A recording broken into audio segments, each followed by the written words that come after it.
बोले सदगुरुदेव की जय। बिन पैर चले, बिन कान सुने, बिन हाथ हजारों काज करे। आश्चर्य है, हमारे शरीर में हम जो भी काम करते हैं इसके लिए इंद्रियां, उपेंद्रियां और पंचभौतिक शरीर है। उदाहरण के लिए सुई में धागा परोना है तो उंगलियों की जरूरत पड़ेगी, मुखमंजन करना है तो हाथों की जरूरत पड़ गई, चलना है तो पैरों की जरूरत पड़ी, बोलना है तो मुंह की जरूरत पड़ी। हम सब ये सोचते हैं मुंह से बोला जाता है, पैरों से चला जाता है, आंखों से देखा जाता है, कानों से सुना जाता है। वस्तुतः ये सब जड़ पदार्थ है। अगर बारीकी से हम पीछे जाएंगे तो इनका संचालन करने वाली एक ताकत अलग है।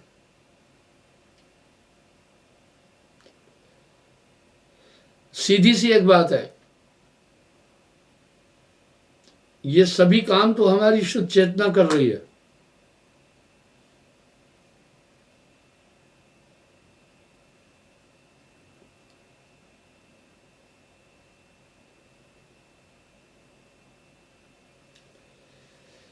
अर्थात हाँ, ये सब क्रियाएं हम एक चेतन सत्ता अंदर बैठकर कर रही है, पर हमारी उस चेतन सत्ता ने ये स्वीकार कर लिया है, हमने ये स्वीकार कर लिया कि हम शरीर है। देह धरे का दंड है, भुगतत है सबको। ज्ञानी भुगतत ज्ञान से, मूर्ख भुगतत रोए। आइए मैं इसका एक प्रमाण दूंगा। जब आदमी अपनी उस सत्ता को ठीक से समझ जाता है तो वो ये जान जाता है कि मेरे द्वारा ही मेरी कर्म ज्ञानेंद्रियां, मन बुद्धि चित्त अहंकार संचालित होता है। मेरे दुख का और कोई कारण नहीं है, मेरा अज्ञान ही मेरे दुख का कारण है। अज्ञान क्या है? वाह, सबसे पहले हम देखते हैं ज्ञान क्या है। जब हम ज्ञान के रूप को ठीक से समझेंगे तो अज्ञान स्वतः ही समझ में आएगा। आत्म ज्ञान, ज्ञान सम ज्ञान न आना। आत्म ज्ञान से बड़ा कोई ज्ञान नहीं है। आत्म ज्ञान सम ज्ञान न आना। जब वो अपनी आत्मा को अनुभव कर लेता है तो वो ये जान जाता है कि मैं यानी मेरी आत्मा में अद्भुत सत्ता है और ये शरीर मात्र एक संसाधन है, करने वाला तो इसमें चेतन ब्रह्म मेरा आत्म स्वरूप है। नानक देव जी ने ऐसे नहीं फरमाया है, अखे बाजो पेखना, आंखों के बिना देखा जाता है, बिन कन्ने सुनना, कानों के बगैर सुना जाता है, हत्थे बाजो करना, बिन पैरे चलना। वह हाथों के बिना क्रियाएं हैं और पैरों के बिना चलना है।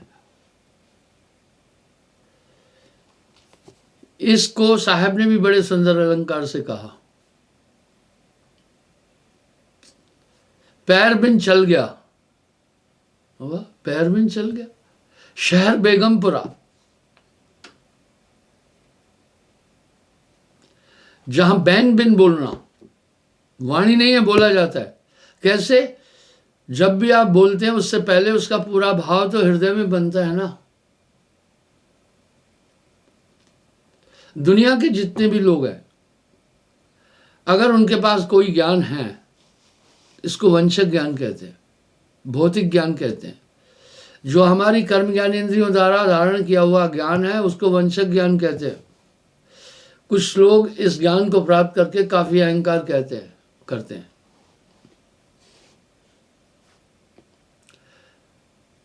ये तो केवल ब्रह्म से उत्पन्न वस्तुओं का बोध है।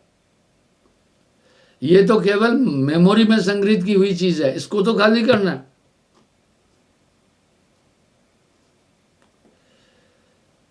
आत्मज्ञान बिना नर भटके, क्या मथुरा क्या काशी। और ये बात सर्वमान्य है, ये आत्मा सब में समरूप से व्याप्त है। बड़ी सुंदर व्याख्या है आत्म तत्व की।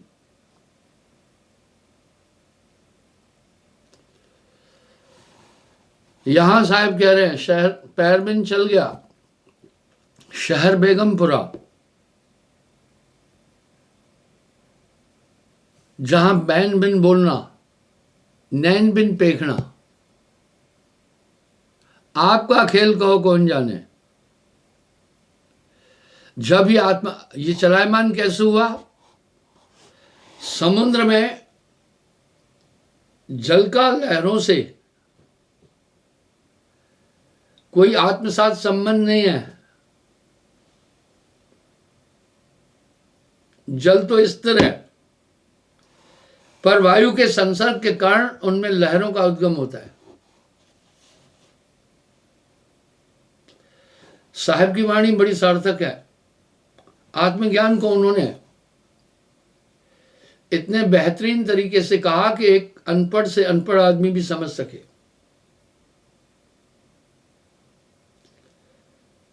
बहुत अनपढ़ आदमी भी उसको समझ सके। उन शब्दों में कितनी सार्थकता है। साहब के हर शब्द को अगर आप चिंतन करें। आखिरी में साहब एक बात करें, कहत कबीर सुनो भाई साधो। अभी सुनो भाई साधो का क्या मतलब है? साधने का मतलब है इस पर चिंतन करो। कहत कबीर सुनो भाई साधो।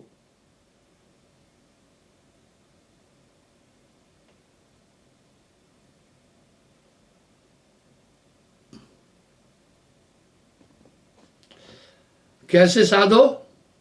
इस पर चिंतन करो। अब उनके शब्दों में तत्व कितना प्रविष्ट है। आपो, आप ही बन लो। देखिए इस भजन में कितना सार है। आत्मा ने अपने आप ही अपने आप को मान दिया। आत्मा को बांधने वाला कोई भी नहीं है। कैसे बांध दिया? ध्यान से सुने। जैसे श्वान, श्वान कुत्ते को कहते, कांच मंदिर में भरमत भूख मरो, ब्रह्म से भौंक भौंक कर मरा। उसको किसी और कुत्ते ने नहीं मारा, उसको भ्रम हुआ शीशे को देखकर। ब्रह्म की उत्पत्ति का कारण शीशा था। आत्मा का कोई कुछ नहीं बिगाड़ सकता, आत्मा को कोई बांध नहीं सकता, आत्मा को कोई जला नहीं सकता, आत्मा को कोई काट नहीं सकता, आत्मा को कोई किसी चीज में बंद नहीं कर सकता। आश्चर्य है। संतों मोह देख देख आवे हासी, पानी में मीन मरे प्यासी। आत्मा स्वयं आनंद से परिपूर्ण है और देहिक आनंदों को प्राप्त करने के लिए प्रयासरत है। हम जितने भी शरीर से आनंद प्राप्त करते हैं सभी तो क्षणिक है। वो आनंद है, आनंद नहीं है। उनमें भी जो हमारी आत्मा की अपनी प्रेजेंस है वो आनंद है। वाह। यहां साहब कह रहे घृत छोड़ अचवे मही, यानी घी को छोड़कर छाछ को अचवे ग्रहण करता है मनुष्य। शरीर द्वारा प्राप्त जितने भी आनंद हैं वो आत्मा तक पहुंच ही नहीं सकते। वो सब भौतिक है। अब आप वो आप ही बन लो। कैसा? आत्मा को कोई नहीं बांधने वाला है, मन की तरफ से इशारा होता है ये काम करो, मन ही कर्म भरम उपजाए, बस आदमी वही काम करने लगता है। उसमें कुछ अनिष्टकारी कर्म करता है जिसका अभीष्ट बहुत खराब होता है। भला आप विचार करके देखिए, इतनी निर्मल आत्मा जिसमें काम क्रोध लोभ मोह अहंकार नहीं है, जो पंच भौतिक तत्वों से रहित है, जिसे भूख प्यास नहीं लगती है, जो किसी भी देश काल में न्यूनाधिक नहीं होती है, उसे जल नहीं गला सकता है, उसे अग्नि नहीं जला सकती है, जिसे वायु शोषित नहीं कर सकती है, और जिसे आकाश विलोम नहीं कर सकता है, पृथ्वी उसे दम्भ नहीं कर सकती है। इतनी मजबूत आत्मा है जिसमें से कुछ निकाला नहीं जा सकता, जिसमें कुछ डाला नहीं जा सकता, क्योंकि जिसमें कुछ डाला जाता इंक्रीज हो गई, बढ़ जाएगी, अगर निकाला गया एंड में शून्य हो जाएगी। आत्मा न्यूनाधिक से भी दूर है, अपने ही स्वरूप आनंद में स्थित है, उसे कहीं से कुछ और लाना नहीं है। दूध में कहीं से घी आहूत नहीं करना घी तो उसमें है ही है, उसमें स्थित है। इसलिए आत्मानंद से बड़ा आनंद कोई कहा नहीं है। जैसे वो आत्मा की वृत्ति है, आनंद है। इसका मैंने प्रमाण कई बार दिया है। कांग भूषण संवाद में गरुड़ को कांग भूषण जी कह रहे हैं, सुनो तात यह अकथ कहानी। कह रहे क्या बताऊं, अकथ है, वर्णत बना है न जाए बखानी। बोला उसका वर्णन नहीं किया जा सकता, बखान भी नहीं कर सकता हूं। हाँ, ये अकथ कहानी, बोला मैं कितना भी कहूंगा पूरा नहीं कह पाऊंगा। ईश्वर अंश जीव अविनाशी, परमात्मा का अंश है, इसलिए इसमें वही गुण है। इस तरह जो आपके अंश है, आपके बाल बच्चे हैं, उनमें आपका रंग रूप है, आपकी वृत्तियां हैं, आपका नेचर है, आपका नाग लक्ष्य है, सब चीजें आप में है। मैंने एक उदाहरण दिया था, एक कंडक्टर लड़का था, वो हर 10 सेकंड में यूं करता था,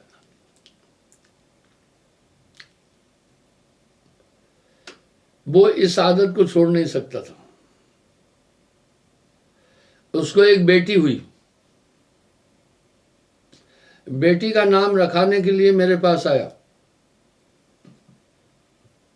मैंने कहा इसके मुंह से कपड़ा हटाओ। जब मैं उसकी तरफ देखा, वो भी यूं कर रही थी। हाँ, इतना कुछ तो आपके अंशों में आपका प्रविष्ट हुआ। जब ये आत्मा परमात्मा का अंश है तो उसकी शक्तियां, उसके गुण, उसका नेचर, उसकी स्थिति उसमें आएगी कि नहीं आएगी। अब यहां कह रहे हैं आगे आत्मा का के स्वरूप का जो वर्णन कर रहे हैं गोस्वामी जी, बड़ा संक्षिप्त और बड़ा सटीक।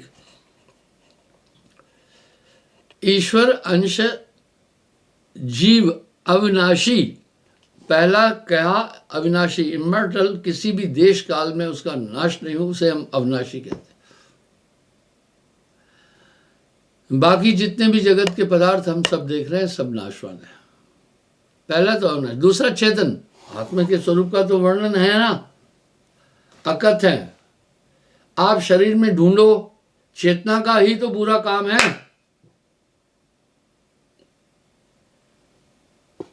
अब साहब भी अपने एक शब्द में कह रहे हैं, कक्का केवल नाम है, केवल संज्ञा है का। बब्बा वरण शरीर, ब का मतलब है वरण, शरीर से परे। ररा सब में रम रहा, जिसका नाम कबीर। जो सब में, ये चेतना आप देखो जीव जंतुओं में भी है, चींटियों में भी है। ये अगर आप बारीकी से देखेंगे तो अभी आपको आत्मा का अवलोकन सभी प्राणियों में दिखेगा। पहला तो अविनाशी, दूसरा चेतन, अमल जिसमें कोई गंदगी नहीं है। हम देखें गंदगी किससे होती है? 5 तत्वों से होती है। आप देखते हैं गंदगी का बड़ा बड़ा ढेर पड़ा है कहीं, है क्या वो? भाई वो वेस्टेज है, पृथ्वी तत्व है, दोना है, पत्तल है, डिस्पोजल कप है, पुराना कपड़ा है, ये सब पृथ्वी तत्व है, वो है। अब वो दुर्गंध कैसे देने लगे? उस पर बरसात गिरी, पानी गिरा या कुछ लिक्विड आइटम फेंके, गले। अब सड़न कैसे हुई, दुर्गंध कैसे आई? ऊष्म तत्व। आप देखते हैं ना, आप बड़े स्वादिष्ट पदार्थों को खाते हैं और जिनमें सुगंध भी है, अमरूद है, सेब है, केला है, नाशपाती है, और सुगंधित चीजें खाते हैं। जठर अग्नि के बाद थोड़ी देर बाद जब वो विष्ठा रूप में पदार्थ निकलते हैं तो उनमें दुर्गंध होती है। क्या हो गया? वो इतने स्वादिष्ट पदार्थ थे, क्योंकि पेट में जठराग्नि ने उसमें दुर्गंध पैदा कर दी, उनको सड़ा दिया। इस तरह अग्नि तत्व के कारण से उनमें सड़न हुई और बदबू आई। आत्मा में 5 तत्व नहीं है। गंदगी इसका मतलब है तत्वों से। इसलिए साहब कह रहे मैले चांद मैले सूरज, मैला जल मैले अग्नि, पर वो प्रभु निर्मल है। क्या चीज है, कैसा एलिमेंट है वो, अकथ है, जिसके बारे में कहा नहीं जा सकता है। मैंने 2 दिन पहले भी वर्णन किया था गॉड पार्टिकल पर, तो निराला है, और ब्लैक होल पर भी बोला था। तो कहने का भाव है आत्मा में ये चीजें नहीं है। क्यों नहीं है?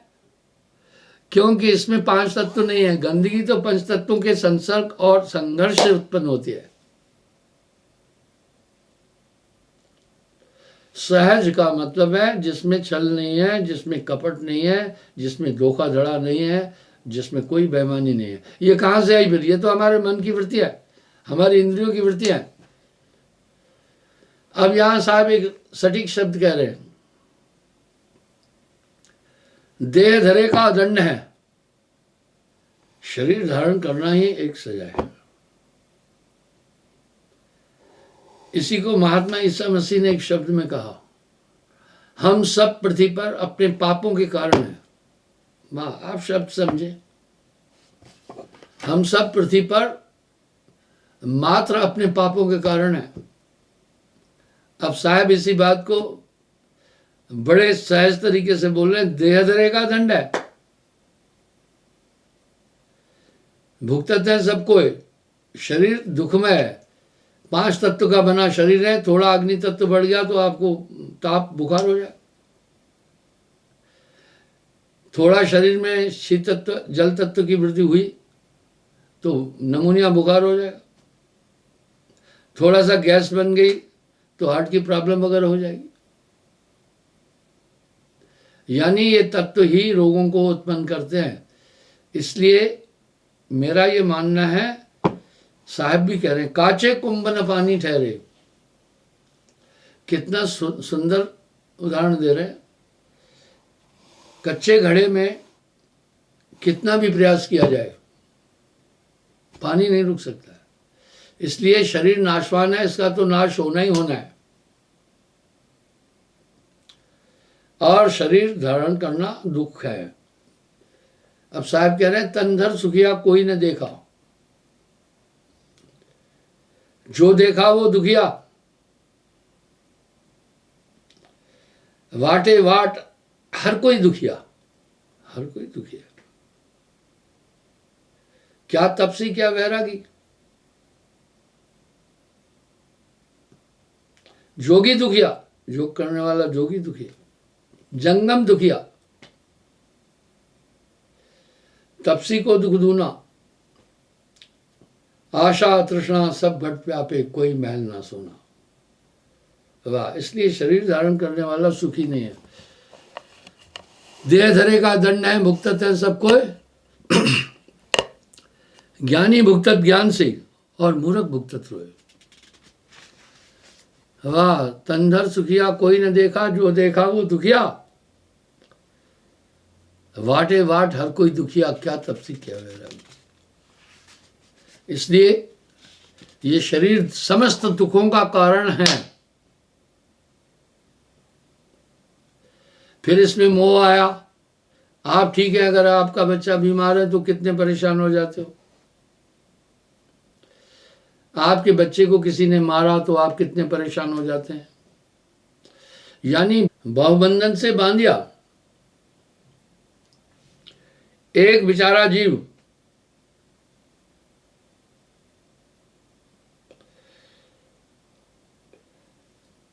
बेचारा क्या करे, जोने छुड़ावे पीऊ। ये आत्मा को बहुत बंधनों से बांधा है। कभी आदमी इस पर चिंतन नहीं कर रहा। मुझे एक चीज का बड़ा कौतुक लगता है, लोग कह रहे हैं हम बंधे हैं, लेकिन बंधन के लिए कोई आदमी चिंतन नहीं कर रहा। कैसा बंधन। अब यहां साहब एक शब्द कह रहे हैं, कुछ तो मुक्ति का जतन कर रहे। हे मनुष्य, तू थोड़ा बहुत तो मोक्ष के लिए जतन कर। सबको देखो मन ने उलझाया हुआ है, सब लगे 3-13 के चक्कर में। कहे कबीर मैं किस किस को समझाऊं, कहे कबीर मैं किस किस को समझाऊं, सब जग अंधा, सबको लगलबा पिटवा का धंधा। एक तो ही हो ताए समझाऊं, सभी भुला ने पिटवा के धंधा। कहत कबीर सुनो भाई साधो, सब जग अंधा। हाँ, सब जग अंधा। कोई भी बंधन के मुक्त होने का प्रयास ही नहीं कर रहा है। कोई भी चेष्टा नहीं कर रहा है कि मैं इससे छूटूं, और अधिक अधिक अपने को लपेटता जा रहा है। मैं भी देखता हूं,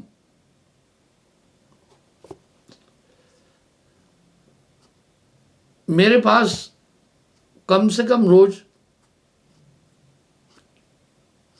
500 से ज्यादा लोग आते हैं, 1000 भी हो जाता है। उनमें से सिर्फ 5-10% लोग दर्शनार्थी आते हैं। 90 लोग, 80 से 90 लोग समस्याएं लेके आते हैं। भाइयों याद रखना, ये संसार है ही दुखों का घर। बहुत जतन सुख के किए, हर इंसान संसार में सुख चाहता है, पर सुख की जो खोज है बड़ी अटपटी है। अब इसमें से कोई आकर कहता है महाराज कृपा करो बेटे को नौकरी मिल जाए, वाह अच्छी बात है। क्या वो स्थायी हल है हमारी आत्मा का? कुछ आकर कहता है, कहते हैं महाराज बेटा ही नहीं है, और साहब क्या कह रहे हैं,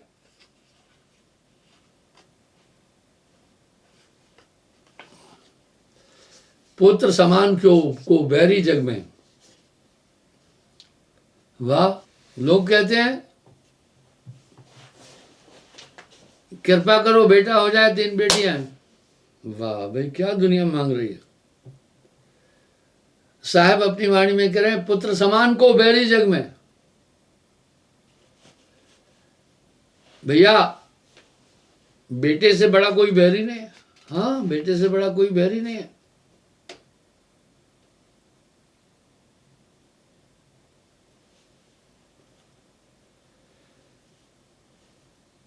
मुझे एक आदमी ने कुछ जमीन दान के लिए दी, उसका मंतव्य बड़ा अच्छा था। उसने मुझे कहा महाराज आप दूर से जम्मू कश्मीर से या कहीं से कभी कभी आते हैं, यहां बड़ा गरीब तबका है जो आपके दर्शनार्थ वहां नहीं आ सकता है, मैं आपको थोड़ी जमीन देता हूं, आप यहां आश्रम बनाएं ताकि बाकी लोगों में भी सुधार हो सके, आपकी शिक्षा पा करके उनका आत्मोन्नति हो। मैं कहा ठीक है। काफ़ी आश्रम बनाए। अब मैं आश्रम ज़्यादा बनाना भी नहीं चाह रहा हूँ, क्योंकि उनको फिर मेंटेनेंस करना मुश्किल हो जाता है। उसने मुझे ज़मीन दे दी,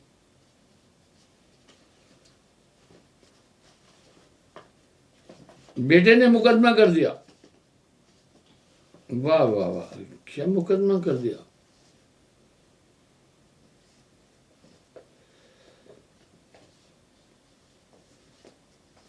दाखिल खारिज होने में उसने बाधा डाली,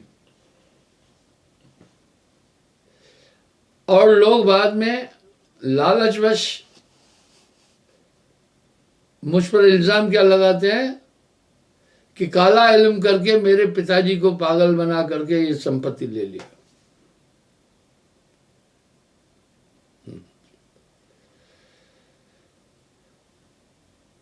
ऐसा ही वृतांत दिल्ली में भी एक हुआ।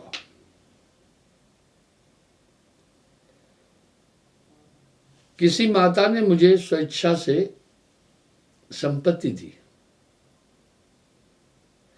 वह संपत्ति उसकी निजी थी, उसके पति की भी नहीं थी।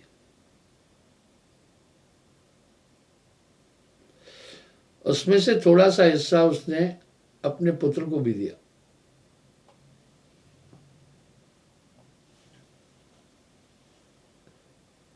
एक बटा 3/1 पुत्र को दिया, 2/3 मुझे दिया।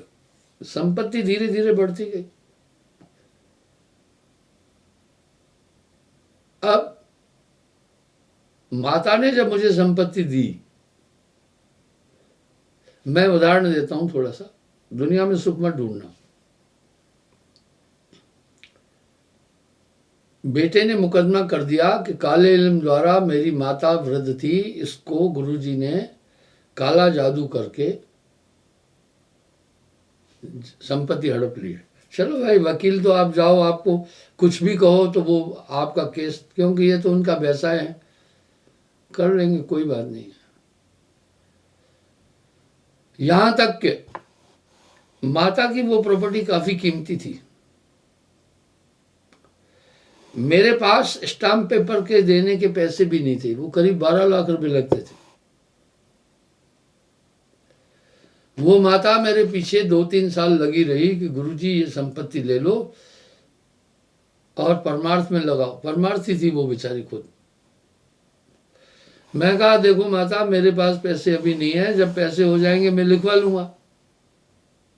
मैं किसी के पीछे कभी पड़ा ही नहीं हूं, मुझे धन दो, क्या करना मुझे। तो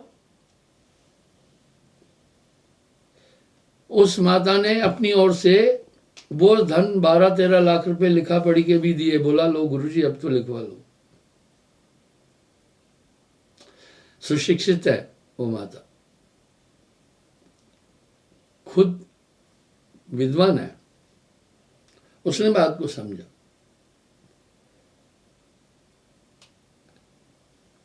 कुछ कारण चाहिए,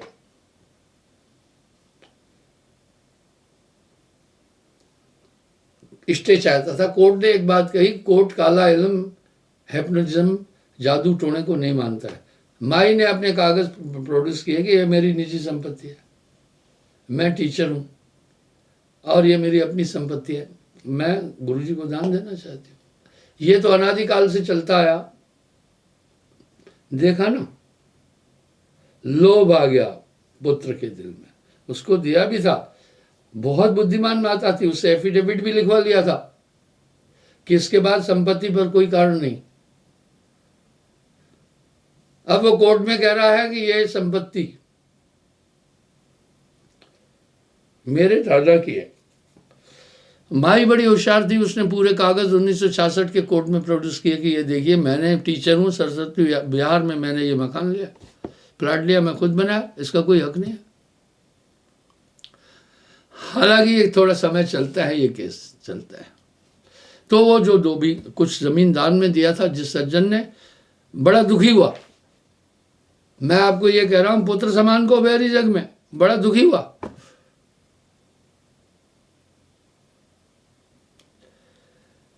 क्या दुखी हुआ कि मैंने इतना परिश्रम करके इतनी जमीन बनाई, मेरे पास 100-150 बीघा जमीन है, इसमें मैं मात्र 2 बीघा या 4-3 बीघा गुरुजी को दिया परमार्थ के लिए, और मेरे पुत्र ने इसमें आपत्ति लगाई, बोला गुरुजी मैं मर जाना चाहता हूं अभी। मैं बोला ना ना, मरने की क्या बात है इसमें, ये तो है। मेरे पास ऐसे हजारों एग्जाम्पल है साहब की वाणी में। पुत्र हमेशा ये देखता है संपत्ति पूरी मेरी है, चाहे उसने एक पैसे का भी योगदान नहीं दिया। यहां साहब एक शब्द कह रहे हैं, जिनके हित पर लोग बिगाड़ा अंतकाल वो नाय सहाई। वाह। तो कह रहे हैं जन्मत ही दारा हर रही। मैंने उसको फिर समझाया, छोड़ो, मैं उस जमीन पर फिर गया ही नहीं। हालांकि उस रजिस्ट्री को कोई नकार ही नहीं सकता, विवादित। तो कह रहे हैं पुत्र समान को बैरी जग में, जिनके हित पर लोग बिगाड़ा अंतकाल वो नाय सहाई। गोस्वामी जी भी एक बात कह रहे हैं, मोह सकल व्याधिन को मूला। मैंने कई बार एक उल्लेख दिया है, वो उल्लेख ये दिया, 24 साल कड़ी मेहनत की सर्विस की फौज में, बाल बच्चे नहीं थे मेरे। रिटायर होने पर जो धन मिला उससे जमीनें प्लाट्स खरीदे और काफ़ी उसमें मेहनत की। अपने भाइयों को प्लाट दिया, जो बाकी बचे मैंने कहा मैं वसीयत करूंगा, वो आश्रम की संपत्ति होगी, इसमें तुम्हारा कोई हक नहीं होगा। इसमें मेरा मंतव्य क्या था कि कठिन परिश्रम करके जो हक की मेरी कमाई है वो मैं साथ सेवा में, संगत की सेवा में लगा दूं। इसमें मेरे भाई भतीजे कौन होते हैं मुझे रुकावट देने वाले? उनका क्या अधिकार बनता है? कुछ भी तो नहीं बनता। गार्जियन होने के नाते मैंने उनको उस संपत्ति में से कुछ दिया, करोड़ों की संपत्ति हो जाती। मैंने कहा भाई खैर वो अच्छे हैं। उन्होंने कहा नहीं, हमें कुछ नहीं चाहिए, जो आपकी इच्छा है ठीक है। मैं कहा जीविका उपार्जन के लिए तुम्हें एक एक फ्लैट दिया, एक एक दुकान भी दे दी, अपना परिश्रम करके गुजारो। बाकी जो 8-10 फ्लैट हैं ये आश्रम के होंगे, मैं वसीयत करूंगा।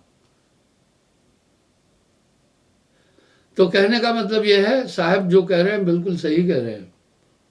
पुत्र समान को बैरी जग में। पुत्र तो क्या सोचता है, मेरी बपोती है। मैं आपको एक उदाहरण और देता हूं।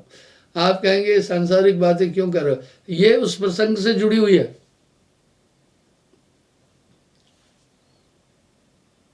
एक आदमी ने मुझे जम्मू शहर में 4 कनाल जमीन दान दी। बेटे भी अच्छे थे, एक ने आपत्ति लगाई।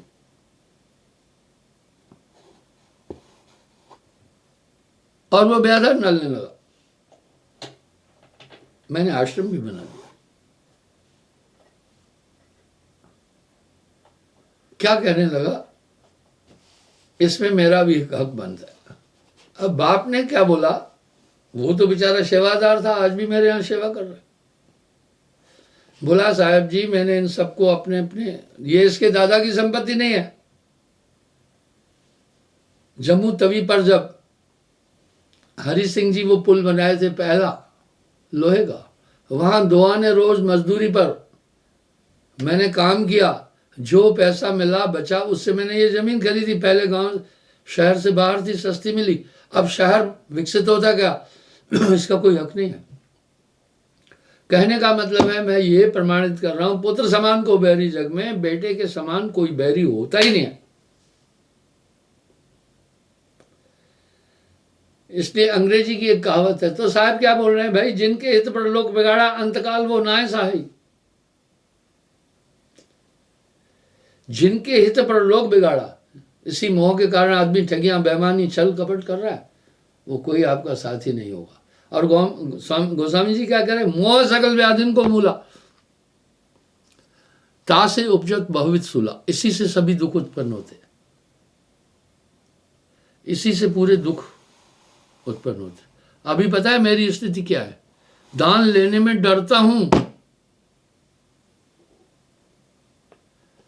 जहां जहां मुझे लोगों ने स्वेच्छा से जमीन दान दी, वहां वहां मुझे बहुत कष्ट मिला, 90% जगहों पर। जहां मैं संगत के पैसे को संग्रहित करके जमीनें लिया हूं, वो आनंद है वहां। एक तो दान करता जब चला जाता है, उसके बाल बच्चे हमेशा एक ही राग गाते रहते हैं, ये जमीन हमारी है, ये जमीन हमारी है। मुझे एक चुटकुला याद आ गया।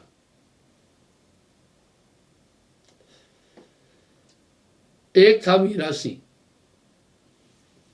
एक बनिए को जब उसने दुकान बनाया, पिछले जमाने में लेंटर फेंटर होते नहीं थे, थाम थूनी बल्लियों से काम होता था,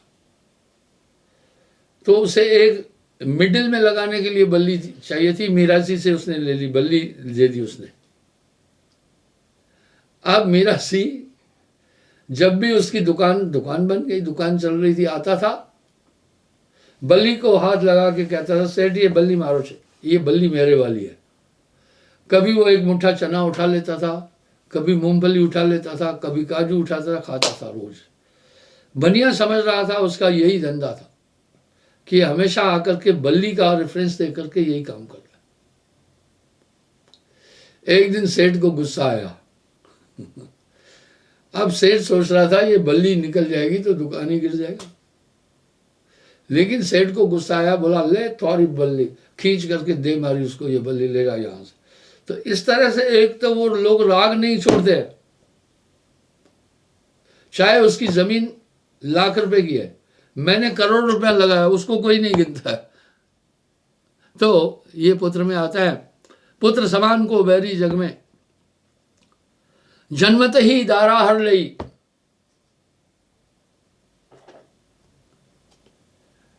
पैदा होते ही स्त्री को छीन लेता है।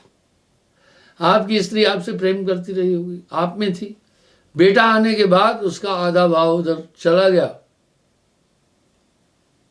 जन्मत ही दारा हर लई, और ब्याह भय घर बेदी, शादी होने के बाद ये घर छीन लेता है। आज भी बहुत से लोग मेरे पास बूढ़े आते हैं, कहते हैं बहू ने और बेटे ने घर से निकाल दिया है, बहुत वृद्ध हैं।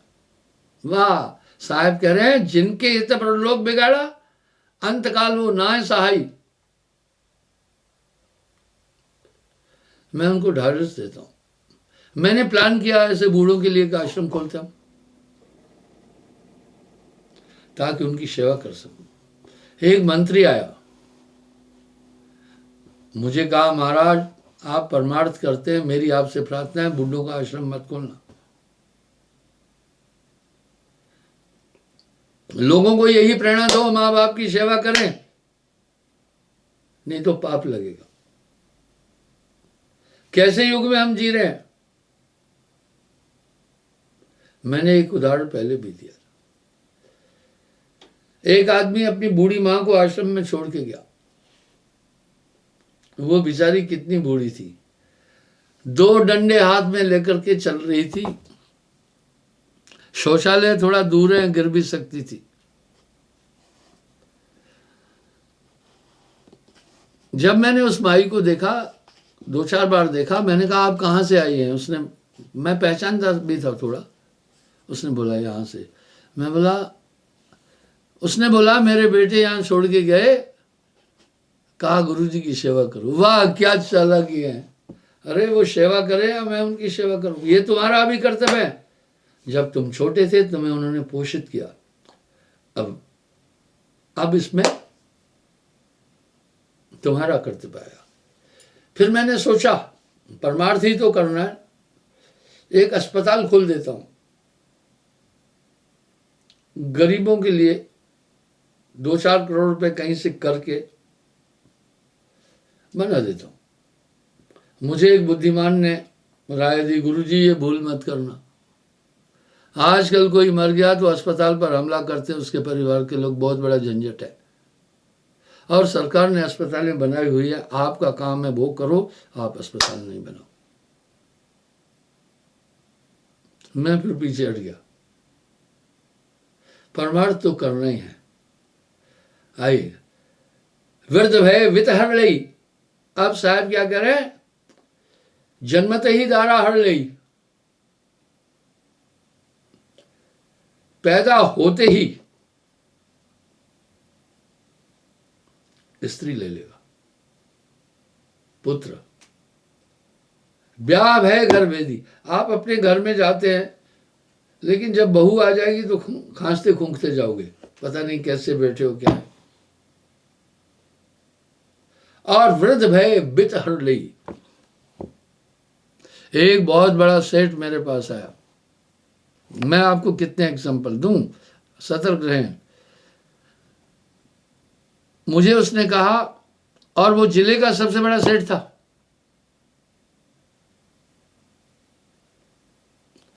बोला साहब जी मेरे बेटे बहुत बड़े नालायक हैं, उन्होंने अपनी मर्जी से संपत्ति के 2 हिस्से कर दिए। मुझे थोड़ा सा पैसा देकर कहा जाओ अभी तीर्थ व्रत देशाटन करो, अब बिजनेस से तुम्हारा कोई मतलब नहीं है। इंसान महत्वाकांक्षी है। वाह, साहब के शब्दों में बड़ा भाव है। जिनके हित पर लोग बिगाड़ा अंतकाल वो मैं साई। आइए मैं ये बता रहा हूँ, आप ही बन लो। मैंने यहाँ से प्रसंग उठाया था, आत्मा को कोई नहीं बांधने वाला है। अज्ञान के कारण से अपने आप से, अपनी प्रक्रियाओं से खुद ही बंधा हुआ है। जैसे श्वान कांच मंडल में भरमत भूख में रहो, कुत्ते को कांच के मकान में अपनी परछाइयों को देखकर ही प्रक्रिया करके भौंकता है, मर जाता है। कोई मारने वाला नहीं था। मरकट मूठ स्वाद नहीं छाड़ो, घर घर रटत फिरो। मरकट बंदर को कहते हैं। वो सुराही में हाथ डाल करके भीगे चने निकालता है, हाथ फंस जाता है, कहता है बचाओ मुझे, किसी ने पकड़ा। कोई नहीं पकड़ा, अपनी प्रक्रिया से तुमने पकड़ा। माया ने थोड़ी आपको पकड़ा। माया की कोई ताकत नहीं है आपकी आत्मा को पकड़े, आपने माया पकड़ी है। जैसे नाहर कूप में अपनी प्रतिमा देख पड़े, शेर अपनी परछाई देखकर कुएं में कूदता है, उसे कोई धक्का नहीं दिया। कहत कबीर नलनी के सुगना तोहे के पकड़ो। हे आत्मा, तुझे कोई नहीं पकड़ सकता है, तू तो इनको पकड़े हुए है। छोड़ इसलिए इन सबको, निकल बाहर। पलट वजूद में अजब विश्राम में होए मौजूद तो समझ आए। तो साहब की वाणियां इसी बिंदु की तरफ आदमी को ले चल रही है। आप भागीरथी प्रयास करो, संसार में सुख नहीं मिल सकता, किसी भी प्रकार नहीं मिल सकता। आपकी आत्मा में आनंद के खजाने हैं, बस अपने स्वरूप में स्थित हो जाओ। यही तो राम जी को उनके वशिष्ठ जी कह रहे हैं, हे राम, दरअसल जगत की उत्पत्ति नहीं है, ये पूरा संसार केवल तुम्हारी मन की फुणा से हो रहा है। एक है सादे सब सदे, सब सादे एक जाए, माली सींचे मूल को रुताए फल खाए। क्षमा चाहता हूँ, समय हो रहा, कल पुनः मैं हाजिर हो जाऊंगा। साहिब।